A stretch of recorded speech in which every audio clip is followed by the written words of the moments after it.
화물회사에서 일하던 한 남자가 있었습니다.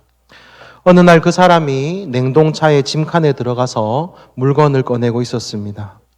이제 마지막 물건 하나를 남겨두고 그 물건을 들고 나오려는 순간에 갑자기 밖에서 문이 철컥하면서 냉동차의 문이 잠기고 말았습니다.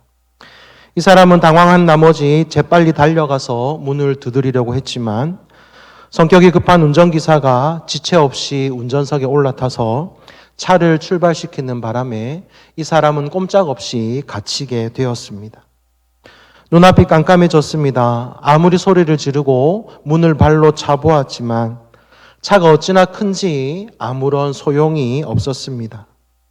냉동차는 고속도로만 달리는지 쌩쌩하는 바람 소리만 들렸습니다. 아, 이제 나는 죽었구나. 점점 차가워지는 몸의 한기를 느끼면서 이 사람이 모든 것을 다 포기하고 주저앉았습니다. 시간이 지나면서 그의 몸은 더욱 차가워지기 시작했습니다. 나는 이대로 죽는구나. 하필이면 냉동차 속에 갇히다니. 그는 사랑하는 가족들을 떠올리며 정신을 차리려고 애썼지만 시간이 지나면 지날수록 그의 정신은 희미해지고 그의 몸은 굳어져 갔습니다. 마지막으로 한번 일어나서 고함을 크게 한번 지르려고 또 문을 한번 두드려 보려고 했지만 이미 그의 온몸이 얼어붙어 있어서 할 수가 없었습니다. 이 모든 사실을 전혀 몰랐던 이 무심한 운전기사는 몇 시간이 지난 후 다음 정거장에 도착을 했습니다. 사람들이 이제 그 냉동차 짐칸에 물건을 싣기 위해서 문 쪽으로 다가갑니다. 그리고 사람들이 냉동차의 문을 열었을 때에 한 사람이 얼어서 죽어 있는 것을 발견했습니다. 그런데 그곳에 있던 모든 사람들이 다 놀랐습니다. 왜냐하면 그 냉동차는 오래전부터 냉동칸이 고장나 있던 차였기 때문입니다. 냉동차는 공기도 충분했고 그렇게 많이 춥지도 않았습니다. 다만 고속도로를 달려오느라 그 벌어진 틈새로 찬바람이 조금씩 들어왔을 뿐이지 사람이 죽을 만한 그런 환경은 아니었던 것입니다. 그런데 일하던 그 사람은 차 안에서 죽었습니다. 그것도 얼어서 죽었습니다. 여러분, 이것이 어떻게 된 일일까요? 그 사람이 얼어서 죽은 것은 다른 것이 아니라 그가 냉동차 안에 갇혔던 그 순간 당황한 나머지 그의 마음을 다 놓아버렸기 때문입니다. 나는 이제 냉동차 안에 갇혀있다. 나는 이제 살 수 없다. 냉동차 안에 갇혔으니까 찬바람이 나올 것이고 나는 죽을 것이다. 라는 그 생각이 절망을 가져왔고 마음을 다 놓아버리고 포기하자 그런 결과가 생기게 된 것입니다. 여러분, 이처럼 우리가 어떤 일을 만날 때에 또 그 일이 내가 생각하지 못했던 일이라던가 그것이 나에게 위기가 될 만한 큰 일이라고 하더라도 그 일에 대해서 어떤 마음을 가지는가, 그것이 정말 중요합니다. 성경의 많은 곳에서도 우리의 마음의 중요성에 대해서 말씀합니다.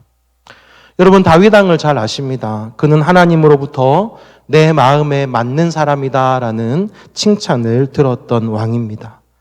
사도행전 13장 22절에 보니까 다윗을 왕으로 세우시고 증언하여 이르시되 내가 이새의 아들 다윗을 만나니 내 마음에 맞는 사람이다라고 하나님이 말씀하십니다.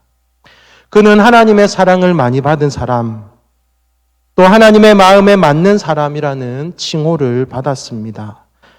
다윗은 하나님께 이러한 칭찬을 받았지만 그의 삶을 살펴보면 그 누구보다도 험난한 인생을 살았던 사람이라 할 수 있습니다. 어려서는 가족들에게 무시당하는 삶을 살았습니다. 사무엘 선지자가 이새의 아들들 중에서 이스라엘의 왕을 세우려고 했을 때에 다윗의 아버지 이새는 다윗은 절대 후보에도 못 들 것이라고 생각하여 그를 처음부터 부르지도 않았고 사무엘에게 소개하지도 않았습니다. 또 다윗이 성장하여 블레셋의 장수 골리앗을 물리쳤습니다. 그리고 사울 왕의 사위가 되었습니다. 여러분, 한 나라의 왕의 사위가 된다면 그것보다 더 큰 권력을 가질 수 있는 좋은 기회가 되지 않겠습니까? 이제 그의 인생은 탄탄대로가 열릴 것만 같았습니다. 그러나 오히려 그는 그 순간부터 그의 장인인 사울의 미움을 받아 여기저기로 도망다니는 도망자의 삶을 살게 되었습니다. 그뿐만이 아니라 사울을 피해서 블레셋으로 도망갔을 때에 그는 그의 목숨을 지키기 위해서 적군의 왕 앞에서 침을 흘리며 미친 사람 행세를 해야 하는 그런 수모도 겪었습니다. 이런저런 역경들을 다 이겨내고 이제 이스라엘의 왕이 됩니다. 이제 그의 삶에는 더 이상 문제는 찾아오지 않았을까요? 왕이면 모든 것을 마음대로 다 할 수 있지 않겠습니까? 그런데 여러분, 이스라엘의 왕이 된 이후에 다윗의 아들 압살롬이 그에게 반역을 일으켰습니다. 아들이 아버지를 반역하고 아버지를 쫓아내려고 하는 그 상황을 만난다면 우리의 마음이 어떻겠습니까? 다윗은 이렇듯 험난한 인생, 고난과 고통의 인생을 살았습니다. 그럼에도 다윗이 정말 위대한 이유는 그는 수많은 어려움 속에서도 하나님 앞에서 그의 마음을 잘 지켰던 것입니다. 오직 하나님을 바라보고 그의 마음을 하나님께 두고 하나님을 향하여 그의 시선을 고정시켰습니다. 상황이 중요한 것이 아니고 환경이 중요한 것이 아니라 우리의 마음이 중요함을 기억해야 할 것입니다. 하나님은 우리의 마음을 소중히 여기십니다. 그래서 성경에 보면 마음에 관해서 많은 말씀을 하고 있는 것을 볼 수 있는데요. 특별히 하나님은 우리의 마음이 어디를 향하고 있는지에 대해서 관심이 많으십니다. 잠언 3장 5절과 6절은 우리에게 이렇게 말씀합니다. 너는 마음을 다하여 여호와를 신뢰하고 내 명철을 의지하지 말라. 너는 범사의 그를 인정하라. 그리하면 내 길을 지도하시리라. 아멘.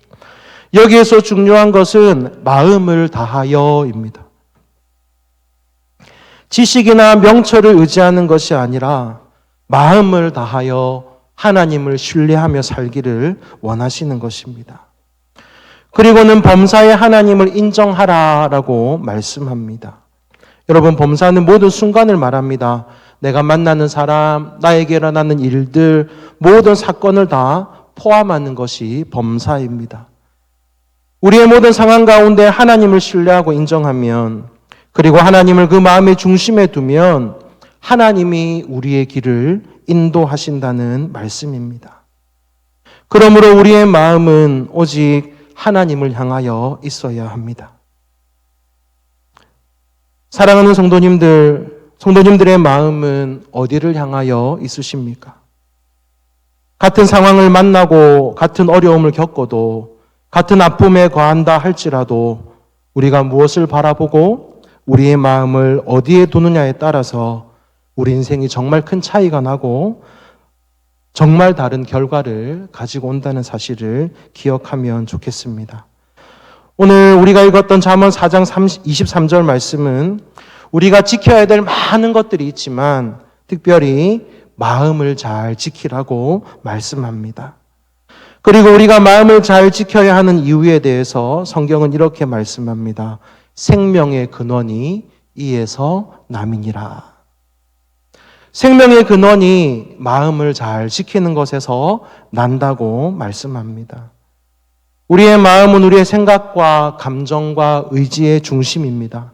그래서 마음이 건강하고 올바르면 우리의 삶 전체가 건강해지고 우리의 삶은 하나님께서 원하시는 방향으로 나아갈 수 있습니다. 결국 마음을 지키는 것은 단순한 감정의 문제가 아니라 우리의 모든 행동과 결정에 영향을 미치는 중요한 문제가 되는 것입니다. 그러면 우리는 이 땅을 살아가는 동안 어떻게 마음을 지킬 수 있겠습니까? 우리는 우리의 마음을 무엇으로 지켜야 하겠습니까? 성경은 우리에게 이에 대해 많은 말씀들을 하지만 오늘은 몇 가지만 생각해 보려고 합니다. 첫 번째로 우리는 마음을 지키기 위해서 하나님의 말씀을 가까이 해야 합니다. 시편 119편 11절은 우리에게 이렇게 말씀합니다. 내가 주께 범죄하지 아니하려 하여 주의 말씀을 내 마음에 두었나이다. 성경은 하나님의 말씀을 우리의 마음에 두라고 말씀합니다. 우리가 하나님의 말씀을 마음에 두고 살아갈 때에 죄 가운데 거하지 않게 된다고 말씀합니다. 이 말을 좀 더 적극적인 의미에서 생각해 본다면 하나님의 말씀을 내 마음에 두고 하나님의 말씀 중심으로 살아갈 때에 단순히 죄짓지 않음을 넘어서서 하나님께서 원하시는 삶을 살아갈 수 있게 된다는 것입니다. 그러므로 우리는 하나님의 말씀을 가까이 해야 합니다. 하나님께서는 이스라엘 백성들에게도 하나님의 말씀을 마음에 새기라고 하셨습니다. 신명기 6장 4절에서 9절까지의 말씀인데요. 우리 한번 찾아서 읽어보도록 하겠습니다. 신명기 6장 4절에서 9절까지의 말씀입니다. 구약성경 270쪽에 있습니다.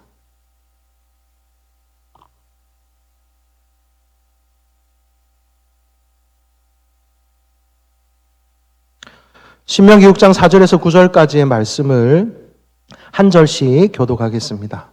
이스라엘아 들으라. 우리 하나님 여호와는 오직 유일한 여호와시니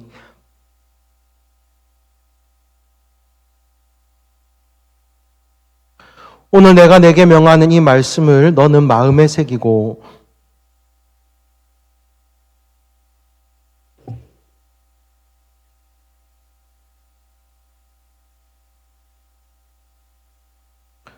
너는 또 그것을 내 손목에 매어 기호를 삼으며 내 미간에 붙여 표로 삼고. 아멘. 여러분, 하나님의 언약 백성에게 하나님의 말씀이 얼마나 소중했든지 얼마나 중요했든지 6절 말씀해 보니까 하나님은 하나님의 말씀을 마음에 새기라고 말씀합니다. 그리고 자녀들에게도 부지런히 가르치고 손목에 매어 기호를 삼고 미간에 붙여 표로 삼고 문설주와 바깥문에도 기록하라고 말씀하십니다. 여러분, 이 말씀의 가장 중심적인 내용은 다른 것이 아니라 하나님의 말씀을 마음에 새기라는 것입니다. 하지만 이스라엘 백성들은 하나님의 이 본래의 뜻을 잃어버렸습니다. 말씀을 마음에 새기는 것보다 눈에 보이는 행위가 더 중요해져 버렸습니다. 행위로는 손목에 메고 미간에 붙이기도 하고 문설주와 바깥문에 기록했을지는 몰라도 하나님의 그 말씀을 그들의 마음속에 새기지는 못했습니다. 결국 하나님의 말씀을 잃은 그들은 하나님을 떠나게 되고 우상숭배의 길, 멸망의 길로 가게 된 것이지요. 그래서 하나님께서는 예레미야를 통하여 이스라엘에게 새로운 언약을 주시면서 예레미야 31장 33절에서 다시 한번 말씀하십니다. 그러나 그날 후에 내가 이스라엘 집과 맺은 언약은 이러하니 곧 내가 나의 법을 그들의 속에 두어 그들의 마음에 기록하여 나는 그들의 하나님이 되고 그들은 내 백성이 될 것이라. 여호와의 말씀이니라. 아멘. 여러분, 하나님의 말씀을 마음에 기록하고 살라고 하나님은 계속해서 우리에게 말씀하십니다. 하나님의 말씀을 마음에 기록하고 새기며 살아가는 그것이 하나님의 백성된 우리가 살아야 할 삶이라는 것이지요. 여러분, 말씀을 가까이 하는 방법들이 많이 있습니다. 주일 예배 때 담임 목사님 통해 주시는 하나님의 말씀, 그 외에 공예배나 새벽 기도회 등 여러 가지 예배 시간을 통해서 우리는 하나님의 말씀을 우리의 마음에 새길 수 있습니다. 또 매일매일 개인적으로 하나님의 말씀을 묵상하고 듣고 읽고 쓰는 가운데 나에게 말씀해 주시고 내 삶을 인도해 가시는 하나님의 놀라운 은혜를 누릴 수가 있는 것입니다. 그래서 주 안에 사랑하는 성도님들, 하나님의 말씀을 마음에 새기시기를 소원합니다. 하나님의 말씀만이 우리의 삶의 능력이고 하나님의 말씀만이 우리의 삶을 하나님이 기뻐하시는 곳으로 인도해 가실 것입니다. 그래서 우리가 잘 아는 시편 119편 105절은 우리에게 이렇게 말씀합니다. 주의 말씀은 내 발의 등이요 내 길의 빛이니이다. 아멘이십니까? 내 삶을 비춰주시는 등불, 내 걸음을 인도해주는 빛이 바로 하나님의 말씀인 것이지요. 그래서 미국의 헨리워드 비처 목사님은 하나님의 말씀이 성경에 대하여 이렇게 말씀합니다. 성경은 당신의 길을 알려주는 하나님의 지도이다. 성경은 당신을 바다에 빠지지 않도록 지켜주며 항구가 어디에 있는지 당신에게 알려주며 암초에 걸리지 않고 어떻게 항구에까지 이를 수 있는지를 가르쳐준다. 하나님의 말씀이 우리의 모든 삶을 인도해 가신다는 것입니다. 그래서 우리가 우리의 마음을 잘 지키기 위해서는 말씀을 가까이 해야 합니다. 두 번째로 우리의 마음을 지키기 위해서 우리에게 필요한 것은 기도입니다. 빌립보서 4장 6절과 7절은 우리에게 말씀합니다. 아무것도 염려하지 말고 다만 모든 일에 기도와 간구로 너희 구할 것을 감사함으로 하나님께 아뢰라. 그리하면 모든 지각에 뛰어난 하나님의 평강이 그리스도 예수 안에서 너희 마음과 생각을 지키시리라. 여러분, 우리가 기도할 때 하나님이 우리의 마음과 생각을 지키신다고 말씀합니다. 우리가 기도할 때 지켜야 될, 지녀야 될 자세가 있는데 오늘 빌립보서 4장 6절 말씀해 보니까 아무것도 염려하지 말고라고 말씀합니다. 염려가 우리의 마음에 찾아오기 시작하면 그때부터 우리의 삶은 걱정으로 가득 채워지고 불안해지기 시작합니다. 그리고 더 이상 해결할 방법이 없다고 생각되면 그때부터 포기하기 시작합니다. 그러나 하나님은 성경을 통하여 우리에게 아무것도 염려하지 말라고 말씀하십니다. 그냥 염려하지 말고가 아니라 아무것도 염려하지 말라고 하십니다. 여러분, 걱정과 근심과 염려거리가 있는데 어떻게 염려하지 않을 수가 있겠습니까? 그러나 하나님은 우리에게 염려하지 말라고 말씀하시며 우리에게 해결책을 제시하십니다. 그것은 바로 모든 일에 기도와 간구로입니다. 여러분, 우리의 삶의 모든 문제를 해결할 수 있는 열쇠는 기도인 줄로 믿습니다. 하나님께 나아가 연약한 두 손을 모으고 하나님의 은혜를 구할 때 이 세상을 만드신 전능하신 하나님, 나보다 나를 더 사랑하시는 하나님이 우리의 기도를 들으시는 줄로 믿습니다. 그러므로 염려가 찾아올 때, 근심과 걱정이 우리 앞을 가로막을 때 더 이상의 염려는 멈추고 하나님께 나아가 기도할 수 있기를 바랍니다. 우리가 기도할 때 빌립보서 4장 7절 말씀은 우리에게 이렇게 말씀합니다. 모든 지각에 뛰어난 하나님의 평강이 그리스도 예수 안에서 너희의 마음과 생각을 지키시리라. 그러므로 우리의 마음을 잘 지키기 위해 우리에게 필요한 것은 기도입니다.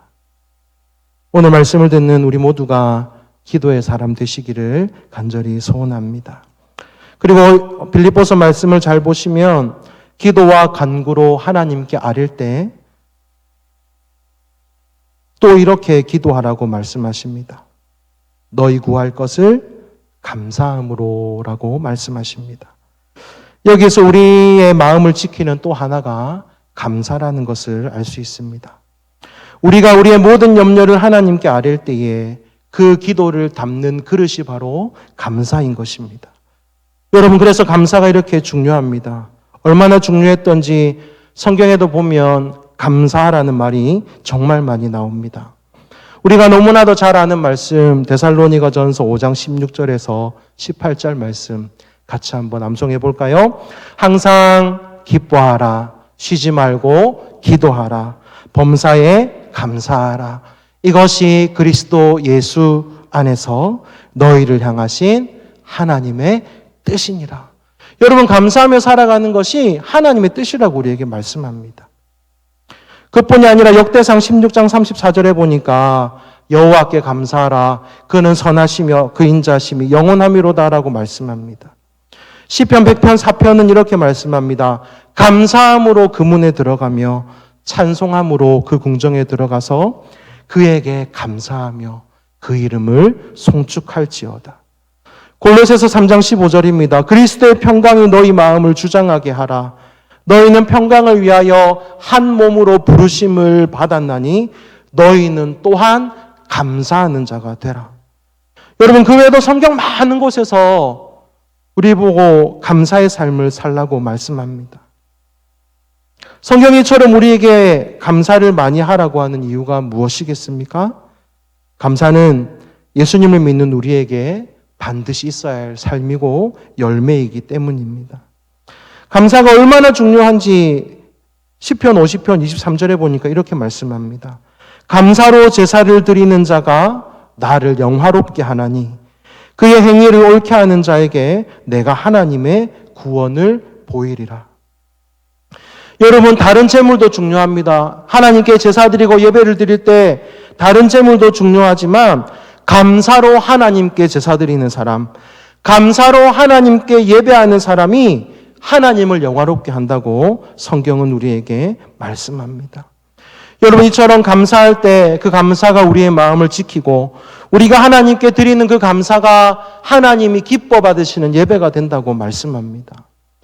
그러므로 우리의 모든 삶이 이 감사의 열매로 가득가득 채워지시기를 소망합니다. 숭실대학교 철학과 교수를 지내셨던 고 안병욱 교수님은 그분의 수필 행복의 메타포에서 감사에 대해서 이렇게 말합니다. 행복은 언제나 감사의 문으로 들어와서 불평의 문으로 나간다. 조심하라, 불평의 문으로 행복이 새 나간다. 기억하라, 감사의 문으로 행복이 들어온다. 여러분, 우리의 마음을 잘 지키기 위해서는요, 감사하는 삶이 필요합니다. 많은 분들은 이렇게 이야기합니다. 감사할 만한 것이 있어야 감사하지. 아무리 찾아봐도 감사할 게 없는데 어떻게 감사하냐. 그런데 여러분, 우리가 우리의 삶을 조금만 돌아보면 참으로 감사할 일들이 많이 있습니다. 걸어서 예배드리러 나올 수 있는 것, 오늘 아침에 일어나서 숨을 쉴 수 있는 것, 그것만 해도 우리가 감사할 내용들이 아니겠습니까? 때론 나에게 가진 것이 많이 없고 건강하지 못해도 우리는 언제나 감사할 수 있는 이유가 있습니다. 죄인인 내가 구원받아 하나님의 자녀가 된 것, 내가 기도할 때 들으시는 하나님 아버지가 계신 것, 이 땅의 모든 삶을 다 마치고 눈을 떴을 때에 이 세상 그 무엇과도 비교할 수 없는 천국이 예비되어 있는 것, 지금도 성령 하나님께서 나의 연약함을 도우시는 것, 지금도 예수님께서 하나님 우편에서 나를 위해서 기도하고 계신 것, 그 외에도 감사할 일들이 얼마나 많이 있습니까? 그러므로 나에게 없는 것만 바라보고 염려하고 불평하는 것이 아니라 나에게 주신 것에 감사하고 감사로 이 세상을 살아가는 우리 성도님들 되시기를 바랍니다. 참 어지럽고 복잡한 세상을 살아가고 있습니다. 마음을 지키기가 참 힘든 시간들을 보내고 있습니다. 하지만 그 가운데서도 말씀과 기도로 하나님을 향한 감사로 우리의 마음을 잘 지켜서 매일매일의 삶 가운데 하나님 주시는 풍성한 은혜를 누리시기를 예수님의 이름으로 축복합니다.